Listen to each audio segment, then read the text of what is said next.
자, 그럼 또 시작해 보겠습니다. 수다를 많이 떨고 와서. 자, 여기 마지막 자료 하나 제가 안 보여드린 게 있어서 0.05일 때 1초에 20번, 1초에 100번, 1초에 1000번 할 때 각각의 그림들이 이렇게 나오고요. 1초에 한 100번 정도 하면 0.01이니까 1초에 100번 정도. 그러니까 여러분들이 이 DT를 뭘로 이해하시면 되냐면 포문이 돌고 있고 또는 Y문이 돌고 있고 이 사이에서 PD 컨트롤을 하잖아요. 이게 1초에 몇 번이 걸리는가를 체크하겠다는 얘기입니다. 그래서 우리가 제어라고 하는 컨셉에서 이해를 하시면 제어기가 뭔가 포문을 통해서 돌 것이고요. 그 다음에 인코더 값들을 읽어오겠고 토큰은 PD 컨트롤, 그 다음에 아웃풋을 토큰을 내보내겠죠. 이 과정이 1초에 몇 번이 되는가 라고 하는 부분이 바로 여기서의 헤르츠 얘기가 되겠습니다.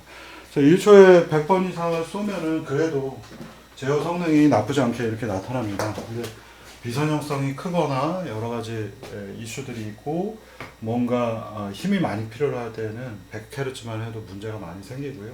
그래서 1000Hz 쓰는 것들이 보통 일반적으로 필요한 경우가 되겠습니다. 근데 여기 이제 1초에 20번 하다가 여기 예제 1초에 10번만 했더니 그림 보시면은 쫙 시간이 지났더니 곧바로 여기 지금 단위가 0에서 1.5 뭐 1 요 정도 사이인데 막 1200 이런 식으로 발산해 버리죠. 스테빌리티가 깨지는 겁니다. 그래서 우리가 이 DT라고 하는 녀석이 1초에 10번 정도 하게 되면 안정성이 영향을 심각하게 줘요. 이유는 뭐냐면 델타 T분의 델타 E로 이 문제를 보는 것인데 델타 T가 이 미분의 이 도트라고 하는 미분을 쓸 계획인데 델타 T가 0.1이니 여러분들 잘 생각해 보시면요.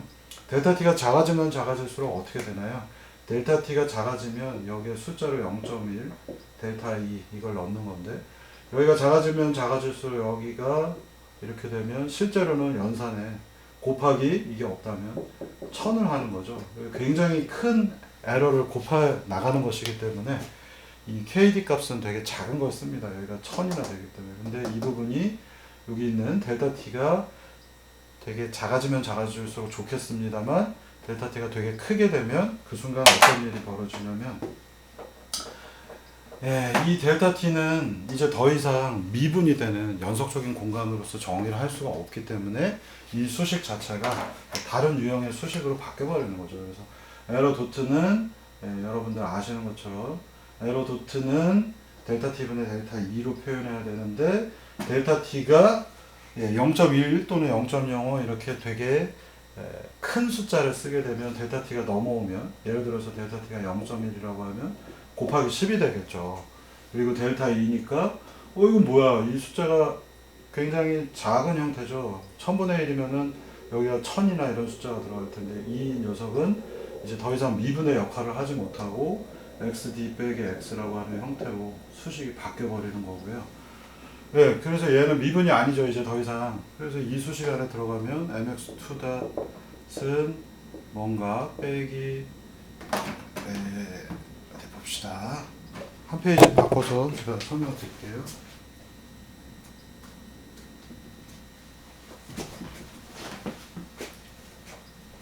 저희가 지난번에 얘기한 대로 M이 있고 여기에 힘 F를 줘서 바꾸고 싶은데 F는 KPE 플러스 KDE 도트를 쓰려고 했죠.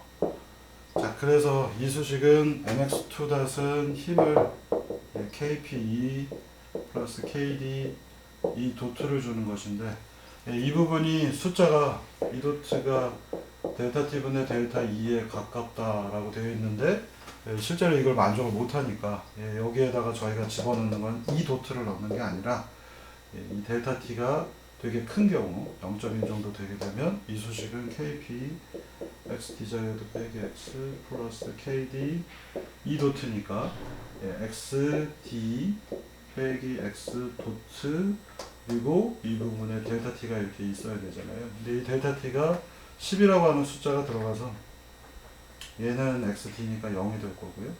얘는 빼기 10배 X 도트라고 하는 그냥 수식으로만 바뀌어버립니다. 그래서 이 앞에 있는 숫자 10을 잘 염두에 보시면 이 애들을 이제 넘기면 mx2 플러스 kpx 더하기 kd 10 곱하기 x 토트는 kpxd 이런 수식으로 나타날 거고요. 자, 그러면 얘네들이 얘가 폴의 위치를 뜻하니까 이 폴의 위치가 어떻게 될까요? 얘가 숫자가 생각보다 되게 작은 거예요. 이 숫자가 작게 되면 우리가 이 방정식을 풀어내면 예를 들어서 m 없고요. 1이고 그 다음에 이렇게 표현이 된다면 수식으로 얘들의 근은 x 빼기 라플라스 도메인에서 보시면은 s 빼기 s1 그리고 s 빼기 s2 이렇게 표현이 될 텐데 S1, S2는 라플라스 도메인에서 이 기호들로 표현이 돼야 되겠죠. 여기에 충분한 큰 숫자가 있어야지만 예? 이쪽에 큰 숫자가 있어야 이 녀석들의 이쪽으로 많이 갈 텐데 이 숫자가 생각보다 너무 작은 거예요. 이 숫자가 작아지면 작아질수록 얘의 위치는 이쪽으로 이동을 하겠죠. 그래서 여기가 마지널리 스테이블한 라인이 될 텐데 이 숫자가 생각보다 작으니 1000이 들어가면 0.001ms로 쭉 이쪽으로 와 있을 텐데 댐핑이 되게 클 텐데 댐핑의 영향이 되게 작아서 이쪽으로 밀려가니 이쪽으로 가면 갈수록 어떻게 됩니까? 홀들의 위치가 여기 있는 JW 여기 시그마가 되겠죠. 이쪽으로 가면 갈수록 진동이 댐핑이 적어지기 때문에 진동이 되게 세게 줘 버리겠죠. 그래서 여러분들이 이 숫자들 여러분들이 이 루트로커스 근궤적을 배우시는 이유는 얘들의 폴의 위치가 이쪽으로 많이 가야 되는 즉 댐핑이 많이 커져야지 이 두 개의 해들이 이쪽으로 움직일 텐데 S1하고 S2예요. 이 부분이 S1, S2가 될 텐데 이쪽으로 많이 가야 있어야 안정할 텐데 KD 값 곱하기 10 즉 댐핑 계수가 되게 점점점 작아진다는 얘기를 뜻합니다. 그래서 시간이 듬성 샘플링 타임이 되게 커져서 듬성 제어를 하게 되면 댐핑 값이 생각보다 되게 작아지기 때문에 이 헤드의 위치가 이쪽으로 가면서 안정성이 점점점 떨어지기 시작을 하는 겁니다. 그래서 여러분들이 수식을 가지고 이해를 하셔야지 이 현상들이 전부 다 이해가 가는 거고요. 그래서 여러분들이 이 3학년 때 자동 제어를 얼마큼 배웠는지 제가 모르겠습니다만 그 부분들을 제가 자꾸 여기서 제어 컨셉으로 설명을 드리는 이유는 수식들을 토대로 해서 여러분들이 현상을 이해할 수 있기 때문에 그렇습니다. 그래서 되게 그 제어 주기가 딸리면 딸릴수록 델타 t가 커지면 커질수록 0.05, 0.01, 0.001 이건 작아지는 거고요. 0.01, 0.01, 1000Hz, 100Hz, 50Hz, 10Hz까지 떨어지면 댐핑이 점점점 작아진다는 나는 이게 댐핑이 작아질 줄 몰랐는데 여기 있는 델타 t가 미분도 깨지면서 불연속이 되지만 수식으로 보신다면 델타 t가 곱하기 상수로 올라가 버릴 테니 이 숫자가 10배밖에 안 되고요. 그 전에 있는 녀석은 무려 이 녀석은 1000배나 되죠. 댐핑이 1000배나 되기 때문에 얘하고 방금 전 두 개를 보시면 댐핑이 1000배와 얘는 10배 요 앞에 KD의 숫자가 하나 붙었잖아요. 그 숫자에 영향을 주기 때문에 샘플링 타임이 커지면 커질수록 그러니까 델타 t가 0.1이 될수록 댐핑이 낮아지기 때문에 굉장히 불안정해지는 겁니다. 흔들리다가 뻥 지금 보시면 발산해 버리는 거 보실 수 있죠. 이론적으로는 무조건 왼쪽에 있으면 여러분들이 이 폴이라고 하는 것들 근이 요 위치에 있으면 마이너스 영역에 있으면 이론적으로는 얘는 안정하다라고 얘기할 수 있는데 우리가 이 제어는 디스크리트 제어를 하는 겁니다. 연속 제어를 하는 게 아니기 때문에 실제로 연속 제어를 할 때는 이 라인의 왼쪽에 있으면 무조건 수렴을 하는데 불연속한 디스크리트 제어를 하게 되면 그 마진이 조금 더 왼쪽으로 와요. 그래서 우리가 델타 t를 늘리면 늘릴수록 얘들이 이쪽으로 이동하면서 스테빌리티가 깨지고 불안정한 사례가 발생하게 됩니다. 그래서 여러분들이 이산 제어라고 하는 디스크리트 제어에서는 이 부분이 J 오메가라고 하는 Y축의 왼쪽에 있으면 무조건 수렴하는 게 아니라 그거보다 더 안쪽으로 파고 들어와요. 그래서 실제로 이 델타 t가 0.1이 되면은 이 범위를 살짝 넘어가서 디스크리트 이산 제어할 때 안정성이 깨지게 됩니다. 그리고 이 수치가 어떻게 결정이 되는지는 델타 t에 대해서 결정이 됩니다.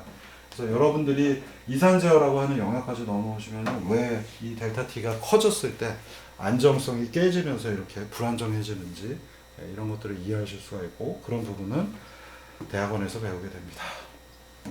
재밌죠? 이론적으로 예측한 것들이 다 맞아 떨어지기 때문에 여러분들이 컨트롤에 대한 것들은 이론적인 것들을 최대한 이해하시려고 노력을 해야 됩니다. 자, 그래서 앞서 이걸 이제 넘어가서 우리가 배우게 될 로버스트 컨트롤러는 굉장히 유명한, 전 세계적으로 굉장히 유명한 두 가지 방법론을 배울 것이고요.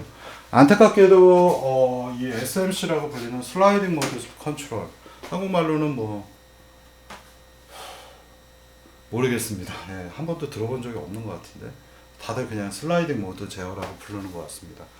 이 슬라이딩 모드 제어, SMC라고 불리는 이 기법은 전 세계적으로 정말 유명한 방법론 중에 하나이고요. 제어 쪽 분야에서는 거의 90 비율로 따지면 로버스트 컨트롤러 계열의 왕자 중에 하나죠. 그래서 SMC라고 하는 것들은 거의 대부분의 사람들이 다 알고 계시는데 굉장히 안타깝게도 다음 두 번째 나오는 타임 딜레이 컨트롤이 있어요. 그래서 이 타임 딜레이 컨트롤은 로봇 쪽에서는 굉장히 유명한 방법인데 이걸 아는 분들이 사실 많지는 않습니다. 한국에서 TDC라고 불리는 이 타임 딜레이 컨트롤을 잘 알고 계시는 분 5명 정도 되고요. 그 다음에 타임 딜레이 컨트롤을 알고 있는 분들 다 합치면은 안타깝게도 한 50명 정도 될까? 그래서 근데 해외 쪽에서도 아주 유명하지는 않습니다. 근데 로봇 컨트롤러 계열 쪽에서는 이 TDC를 능가할 게 없고요. 여러분들이 이 TDC의 혜택을 받은 그 제품들이 꽤 많이 국내에도 있습니다. 국내 중장비 계열 쪽에 뭐 엑스카베이터, 포크레인, 그 다음에 텔레스코픽 핸들러라고 불리는 이삿짐 날르는 기기 있죠. 뭐 이삿짐 날는 기기엔 TDC 안 썼었나? 그리고 뭐 현대 H사, D사는 잘 모르겠고요. H사의 경우에는 예전에 이 TDC로 굉장히 많은 작업들을 해줬던 기업들이 납니다. 그래서 항상 뭐 H사나 뭐 이런 유명 기업들, 대기업들이 제어 얘기하면 요새는 이제 기고만장해서 제어 얘기 자기네가 잘한다고 하는데 예전부터 그냥 저 제어도 못하는 것들이 무슨 대기업이라고 맨날 그런 얘기들을 많이 했었습니다. 왜냐하면 이 제어 기법들은요 최근에는 이 방법들을 또 아시는 분들이 좀 사라졌어요. 그러니까 SMC는 뭐 많이들 알고 계십니다만 이게 항상 학문에는 트렌드가 있어서 흥망성쇠가 있어요. 그래서 되게 높이 치솟으면 정점을 찍은 다음에 다시 내려갔다가 또 한 10년 지나서 누군가가 재밌는 방법을 만들면 또 그쪽이 또 성했다가 올라갔다 내려갔다 하죠. 지금 딥러닝은 피크를 찍고 지금 내려가는 추세로 보고 있는데 하여간 학문은 흥망성쇠가 있어서 항상 좀 달라집니다. 자, 그래서 이 SMC는 되게 유명한 방법론이고 나온 지 되게 오래됐습니다. 그래서 60년대인가 그때 나왔고요. TDC는 나온 게 80년대 등장을 했었습니다. 80년대 말에 등장을 했고 유세통이 이 SMC는요 되게 재밌는 방법론을 가지고 있고 되게 유명한 일화가 있어요. 그래서 이 슬라이드 모드 컨트롤은 역시 수학에 관심이 많았던 구소련, 지금의 러시아죠. 소련에서 개발이 됐던 방법이고 냉전 시대에 이 녀석은 서로 그 냉전을 하면 동서방 양쪽이 안 만나고 교류가 없는 상태. 요새로서는 여러분들이 이해가 안 가시겠지만 네트워크를 딱 끊으면 양쪽이 전쟁이나 서로가 핵무기를 칠지 모른다는 상황이라서 교류를 딱 끊어버리면 지금도 만약 네트워크를 끊으면 안 그래도 락다운 걸려 있기 때문에 전 세계 다른 나라하고 교류가 하나도 안 되고 있죠. 그런 상태에서 학문이 발전을 하게 되면 각자의 고유한 특이한 기법들이 생기기 마련입니다.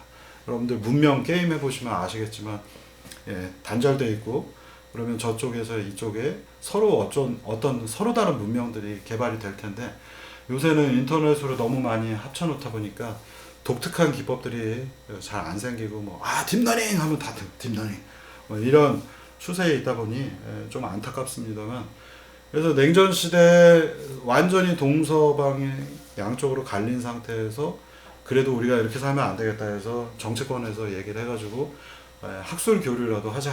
그래서 양쪽에서 학술 교류를 했는데 그때 들고 나왔던 기법 중에 하나가 바로 이 슬라이드 모드 컨트롤입니다. 소련이 이거를 딱 발표한 순간 서방 쪽에 있던 사람들이 우와 바로 저거야.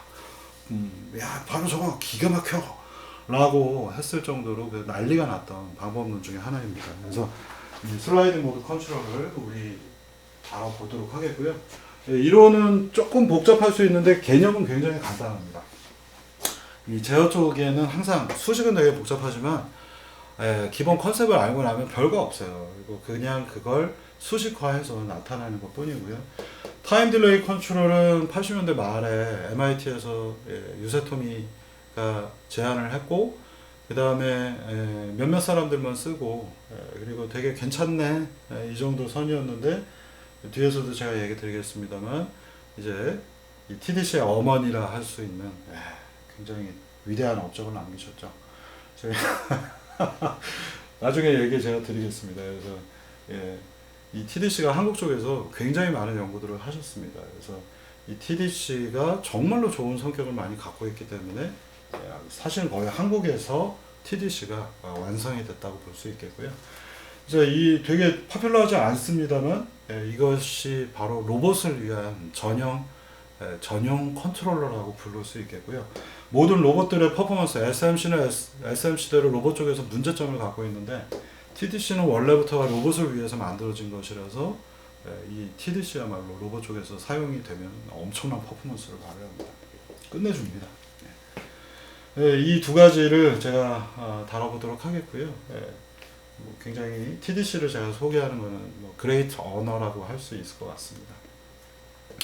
자, 슬라이딩 모드 컨트롤은요, 굉장히 재밌고 심플한 아이디어를 가지고 시작이 됐습니다. 그래서 여러분들도 이 방법론을 들어보시면 되게 골 때리는 방법이네, 아주 간단하네 라고 느끼실 수 있는데, 굉장히 간단하지만 엑셀런트 아이디어가 정말 쓰였어요. 뒷배경도 제가 나중에 다시 한번 얘기 드릴 텐데, 이 슬라이딩 모드 제어기는 여기 지금 제가 짝대기를 하나 걸었습니다만 이거는 잊어버리시고, 여러분들이 지난번에 매스 스프링 댐퍼라고 하는 매스 스프링 댐퍼,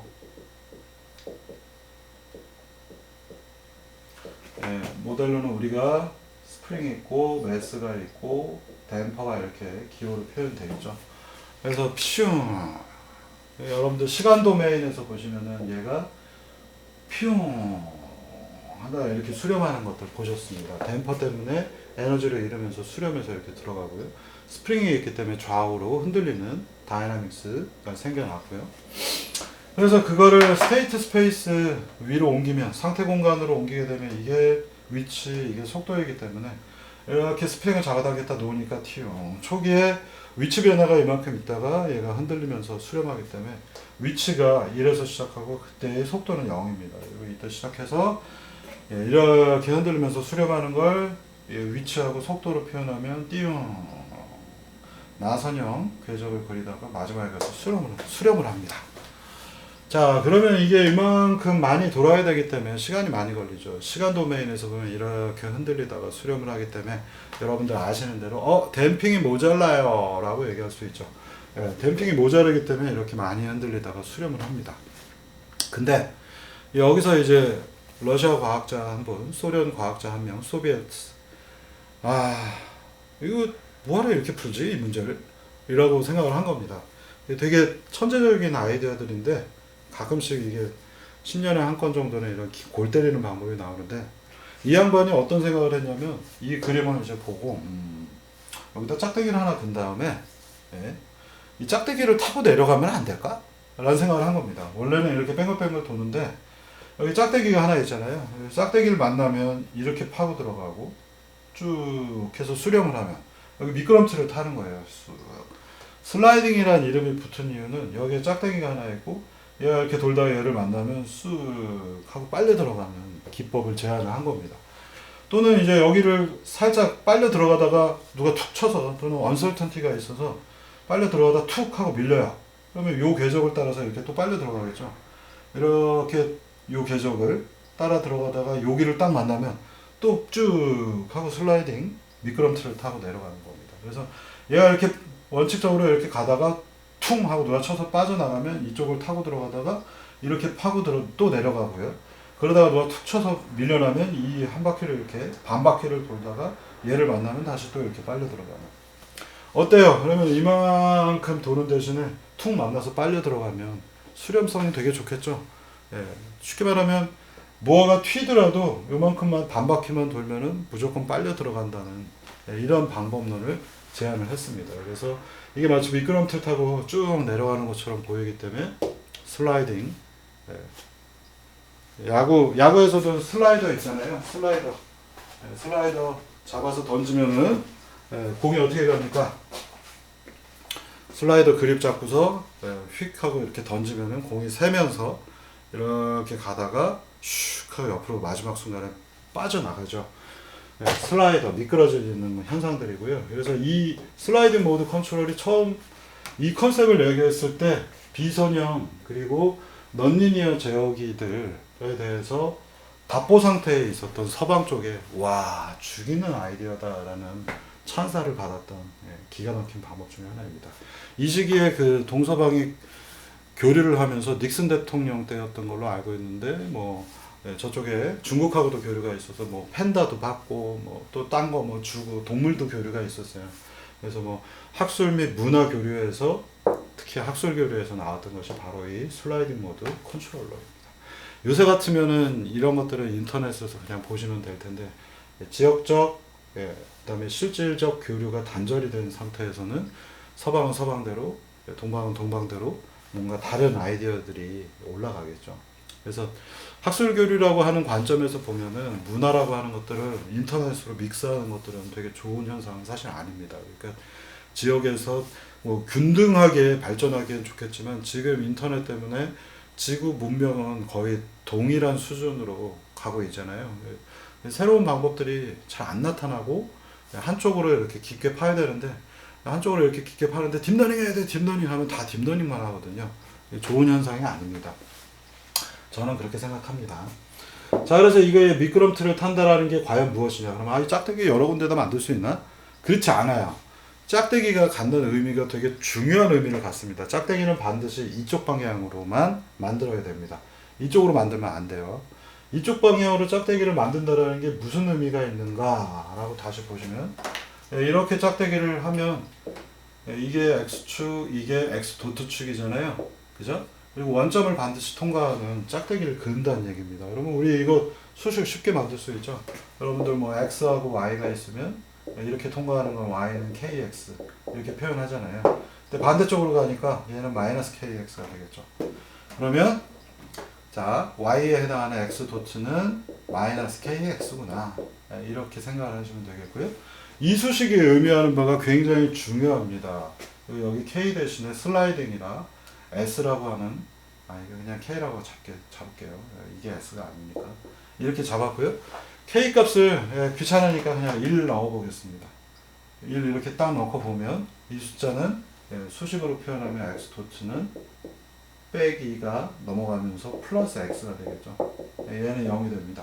이 말이 의미하는 바가 굉장히 중요하기 때문에 이 슬라이딩 모드 제어라고 하는 컨셉이 생긴 겁니다. 자, 이걸 여러분들이 디퍼런셜 이퀘이션에 익숙하지 않다면 여기서 제가 설명을 드리면 x 도트 플러스 x는 0 이게 뭐 그렇게 대단한데 이걸 이제 분할해서 보시면 dt분의 dx는 마이너스 x 이렇게 될 것이고요. 순서 바꿔서 x분의 1 dx는 마이너스 dt 양쪽 적분할 수 있죠. 적분하면 x분의 1 적분하니까 내추럴 로가리즘 자연지수 ln x가 등장했고 여기는 마이너스 t 플러스 c 이렇게 되죠. 여기 익스포넨셜이 있는 거라 최종적으로 xt는 2의 마이너스 t 플러스 c 이렇게 나올 것이고 그러면 2의 c는 우리가 또 다른 부정 상수값으로 바꾼다면 이런 그림이 나옵니다. 자, 이게 무슨 뜻인가요? 시간이 지나면 지날수록 익스포넨셜 때문에 점진적으로 어심토티컬리 수렴한다는 얘기입니다. 시간이 지나면 지날수록 우리는 무조건 0으로 수렴하는 다이나믹스를 가지고 있다는 표현이 됩니다. 그래서 요 지금 제가 얘기 드린 걸 그대로 가지고 앞서의 페이지에서 다시 보시면은 점진적으로 수렴하는 익스포넨셜 마이너스 t가 있기 때문에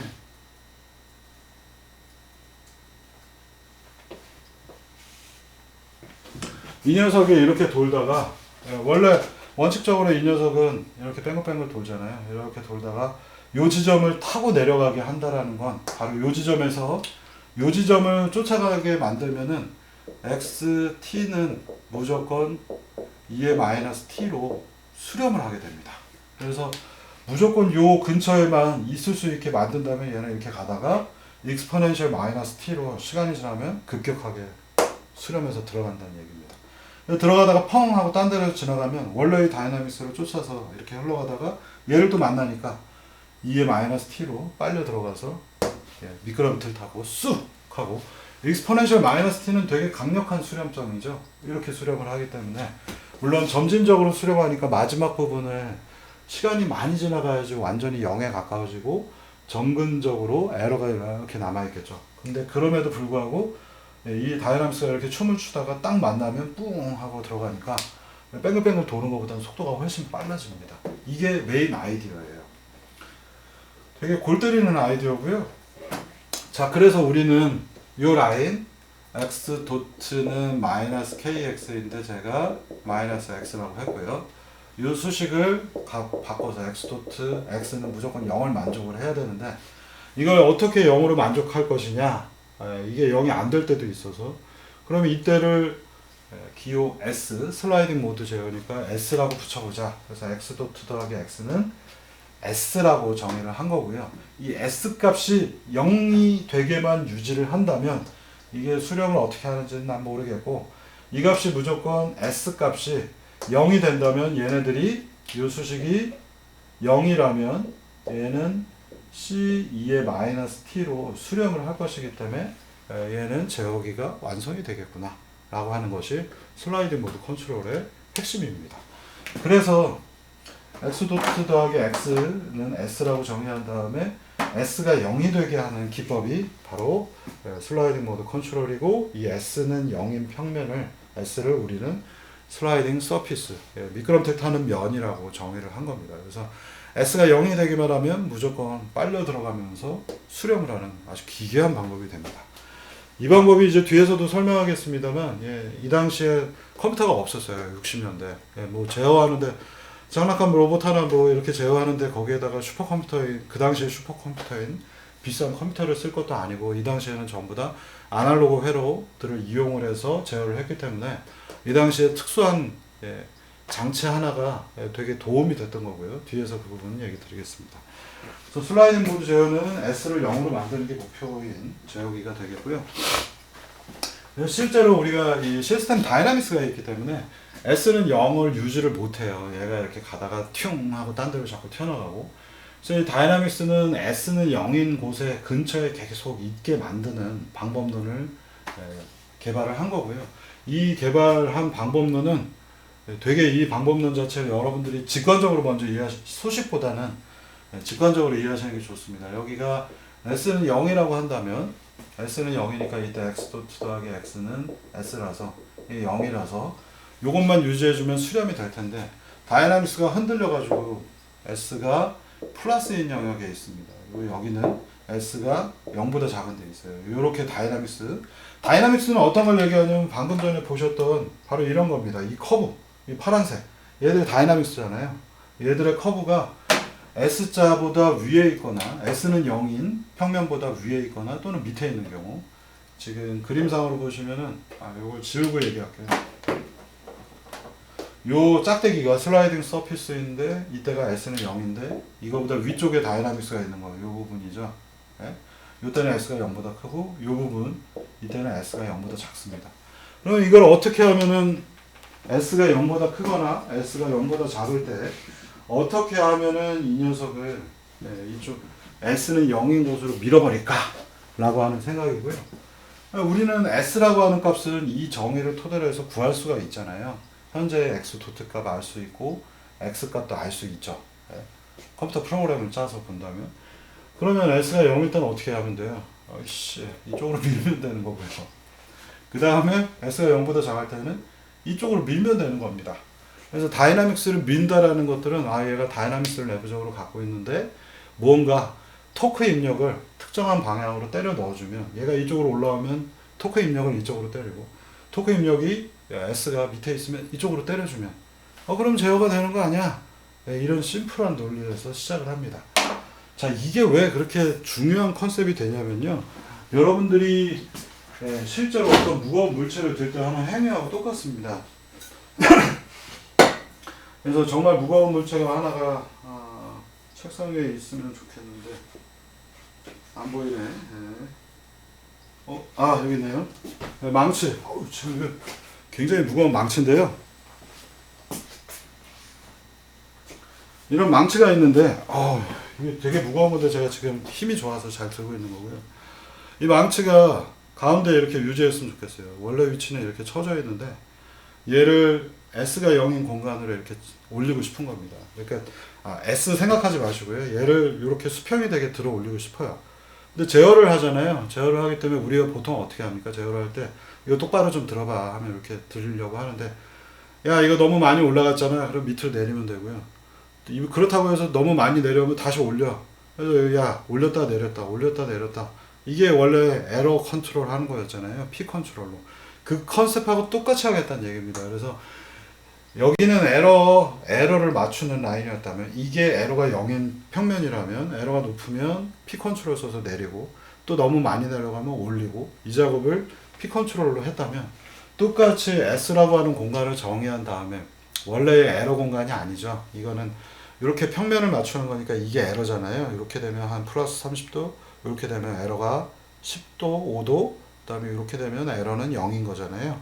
이러한 에러를 썼던 거를 대체해서 에러를 쓰지 않고 S라고 하는 값을 뭔가 정의한 다음에 S가 이렇게 되면 0인 거고 이렇게 되면 플러스이고 이렇게 되면 마이너스로 놓은 겁니다. 그래서 S가 플러스이면 마이너스 방향으로 내리는 거고 그 다음에 S가 마이너스 쪽에 있으면 플러스 방향으로 올리겠다라는 굉장히 직관적인 컨셉을 여기에 도입을 합니다.